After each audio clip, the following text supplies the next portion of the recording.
होलिका दहन में राजा हिरण्यकश्यप और भक्त प्रहलाद की कथा सुनने को मिलती है और होलिका को खलनायिका के रूप में प्रस्तुत किया जाता है।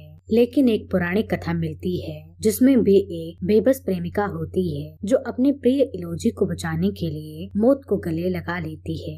आइए जानते हैं होलिका की अधूरी प्रेम कहानी के बारे में जो होलिका दहन पर स्वाहा हो गई।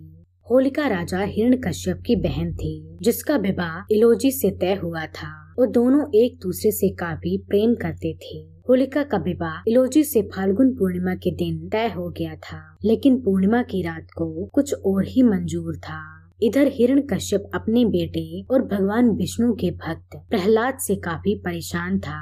राजा ने अपने बेटे को काफी समझाने का प्रयास किया और अलग अलग तरीके अपनाए, लेकिन उसे हर बार नाकामी ही मिली। इसीलिए हिरण्यकश्यप ने अपने बेटे की बलि देने का फैसला कर लिया।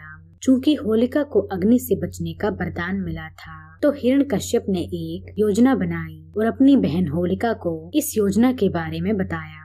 योजना के अनुसार होलिका को दुशाला के साथ अपने भतीजे प्रहलाद को लेकर हवन कुंड में बैठना था, जिससे हिरण्यकश्यप को प्रहलाद से मुक्ति मिल जाती। इस योजना पर होलिका ने मना कर दिया और बार बार कहने पर भी होलिका नहीं मानी। तब हिरण्यकश्यप ने विवाह में बाधा और इलोजी को जान से मारने की धमकी दी।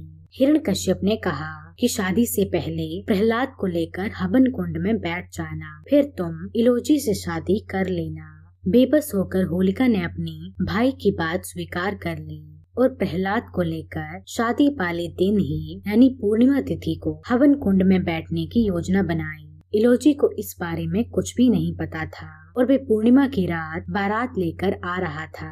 होलिका दुशाला के साथ अपने भतीजे प्रहलाद को लेकर हवन कुंड में बैठ गई, लेकिन अचानक से ऐसी हवा चली कि दुशाला प्रहलाद के पास आ गई और होलिका जलकर भस्म हो गई और प्रहलाद का बाल भी बांका नहीं हुआ। बारात लेकर पहुँचे इलोजी ने जब ये देखा तो वे ये बात स्वीकार नहीं कर सका और वे भी अग्नि कुंड में कूद गया, लेकिन तब तक अग्नि शांत हो चुकी थी। व्याकुल इलोजी ये देखकर अपना सुध बुध खो बैठा और सब कुछ छोड़कर वन में चला गया।